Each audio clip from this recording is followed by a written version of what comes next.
en un país como Ecuador una revolución debe ser algo que permita que las mayorías de la población asuman directamente en sus manos el control de su futuro. Eso implica una democratización de la sociedad, una constitución de ciudadanías y un mecanismo que dé paso a la participación ciudadana efectiva. Una revolución en el ámbito social tiene que garantizar una mayor movilidad y romper estas estructuras tipo casta oligárquicas que existen en nuestra realidad. Y en términos económicos hay que hacer funcionar la economía de tal manera que esté al servicio del ser humano y no al servicio del capital. Una revolución entonces implica una serie de ejercicios que deben hacerse rápidamente y yo creo que de manera pacífica, porque para que las revoluciones tengan éxito, creo que se ha demostrado en historia, cuenta más la profundidad del proceso democrático que la radicalidad de la imposición por la fuerza.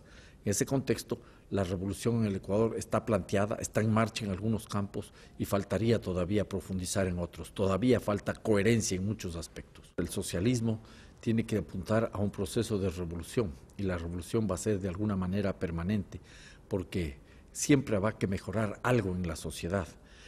Si solo se trata de plantear como un eslogan el socialismo para que se mantengan las condiciones de vida adecuadas para un grupo amplio, como sucede ahora en Europa, que no son solo las minorías, no me parece que es lo más correcto porque se está dejando siempre a un sector de la sociedad marginada y porque se nutre ese bienestar de la población en Europa, caso concreto, muchas veces con una situación de inequidad a nivel internacional. Los países ricos, los países industrializados, alcanzaron esos niveles sobreexplotando las economías subdesarrolladas. España y sobre todo Europa Central, avanza en el proceso de construir el sistema capitalista en base a la explotación de América del Sur, de América Latina en general. Pero yo diría que hay que comprender al socialismo como un proceso de democracia sin fin. No se va a establecer un socialismo sin participación ciudadana, sin diálogo, sin compromiso de amplios sectores de la sociedad. No podemos asumir el socialismo como la construcción dadivosa de un líder, de un caudillo que sabe lo que hay que hacer y está entregando beneficios a su población. Ese no es el camino del socialismo. El socialismo tiene que abrir espacios de inclusión social, espacios para construir colectivamente un escenario de expectativas compartidas. Pero lo interesante aquí es que las organizaciones sirvan de base para procesar las demandas sociales, para hacerlo de una manera inclusiva y horizontal, destruyendo todas las estructuras verticalistas en donde el autoritarismo está a la orden del día. Eso sucede no solo a nivel de los gobiernos, sino también a nivel de las organizaciones más pequeñas. ¿Cuántas veces vemos que en nuestras organizaciones hay personas que asumen el papel de caudillos y ellos son los que saben lo que hay que hacer y los que resuelven lo que se va a hacer sin tomar en consideración la participación del resto de miembros? Y participación no es simplemente organizar reuniones y contar lo que se va a hacer, socializar los proyectos, sino escuchar a la otra persona, respetar a la otra persona, al otro en definitiva, y procesar las propuestas de la otra persona, procesarlo de muy buena fe. Eso es uno de los retos que tenemos para las organizaciones de nuevo cuño. ¿Que eso puede tomar más tiempo en construir? Sí, seguramente, mucho más complejo y difícil, pero los resultados serán de larga data, de larga duración, serán resultados mucho más sustentables en el tiempo. Personalmente me niego a ponerle un membrete al socialismo del siglo XX, del siglo XXI, del siglo XXII. No. El socialismo tiene que ser un proceso de construcción permanente, de democratización de la sociedad permanente, un proceso en el cual se van mejorando las cosas continuamente. Yo creo que en ese sentido la idea del siglo XXI es equivocada, sobre todo porque pretende negar elementos fundamentales del socialismo. Tenemos que pasar de una economía en donde ha primado el valor de cambio sobre el valor de uso. Entonces hay que ir incorporando el valor de uso más que el valor de cambio. Yo creería que eso nos lleva a desmercantilizar una serie de relaciones económicas. No todo en economía puede estar dentro de la lógica del mercado. No todo en economía puede tener un valor y un precio. La sociedad puede organizarse en varias formas, ¿ya? No solo hay la economía empresarial, hay la economía cooperativa, la economía asociativa, la economía comunitaria, Hay distintas otras formas de economía que no son las grandes empresas, hay medianas y pequeñas empresas, microempresas, y hay que entonces ir buscando una forma de comprender la economía no solo desde la lógica de la competitividad, no solo desde la lógica de acumulación, no solo desde la lógica de la concentración de los factores de producción en pocas manos, sino una economía más solidaria. Entonces, en la economía tenemos que incorporar otros valores como la solidaridad, como la complementariedad, la reciprocidad, valores que deberían inspirar la construcción de una nueva forma de hacer economía. Ecuador es un país que dispone de una importante cantidad de reservas de petróleo y esas reservas de petróleo están siendo explotadas.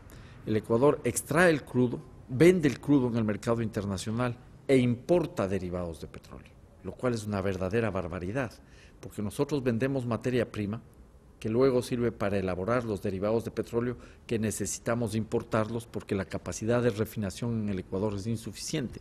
¿Cómo mejorar la capacidad de refinación en el Ecuador para salir de la economía petrolera? Para irnos preparando a una economía que no dependa del petróleo ecuatoriano, que no siga ampliando la frontera petrolera, sobre todo en la Amazonía, incrementando el destrozo ambiental y social.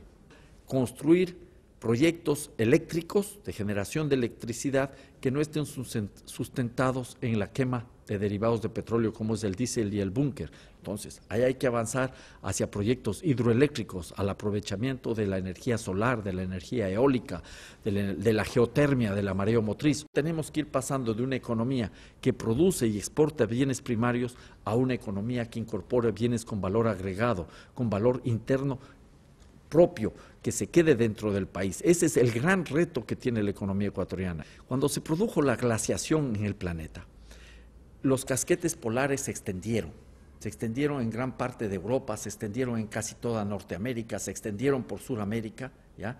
Y la vida se concentró en esa región central del planeta, en las zonas tropicales del planeta, ecuatoriales del planeta, en un solo árbol del Yasuní, ya donde está el ITT, uno puede encontrar un mayor número de especies de escarabajos nativos que lo que existe en toda Europa, en todo un solo árbol. En una sola hectárea del Yasuní existe un mayor número de especies de árboles nativos que lo que existe en toda Norteamérica. Entonces lo que hay ahí es un aglomeramiento de vida. En el Yasuní tenemos una enorme cantidad de petróleo, como 850 millones de barriles de petróleo crudo pesado cargado de azufre. Por eso hemos dicho, nosotros estamos dispuestos a dejar allá esa cantidad de petróleo que representa más o menos el 20% de las reservas de crudo del Ecuador. Es importante, estamos nosotros dejando de explotar un 20% y le decimos al mundo entero, a la comunidad internacional, actuemos de una manera en la cual la corresponsabilidad de todos sea compartida. Nosotros vamos a dejar el petróleo en tierra, vamos a proteger esa región, nos comprometemos a eso, pero queremos que la comunidad internacional aporte de alguna manera para hacer entre todos este esfuerzo. En América Latina, si bien es cierto que hay un grupo de gobiernos considerados como progresistas, también están todavía latentes las fuerzas de derecha, las fuerzas oligárquicas, que en algunos países no ceden sus posiciones. Piense usted el caso de Colombia, piense usted el caso de Perú, ¿ya? Incluso están haciendo esfuerzos para volver a las viejas prácticas dictatoriales y golpistas. Recordamos lo que se está viviendo este rato en Honduras, ¿ya? Y dentro de los países progresistas están las fuerzas reaccionarias reagrupándose y dando batalla. No va a ser fácil disputarles los privilegios a esos sectores. Entonces, lo que habría es que ver cuál es la tendencia y preguntarnos siempre sobre la coherencia de esos procesos, porque muchas veces la incoherencia de nuestros gobernantes, la falta de sindéresis de nuestros gobernantes es la que produce que los procesos entren en crisis. Hay que compartir la construcción de las políticas, de las instituciones y de las mismas ilusiones para entre todos impulsar las transformaciones que se requieren.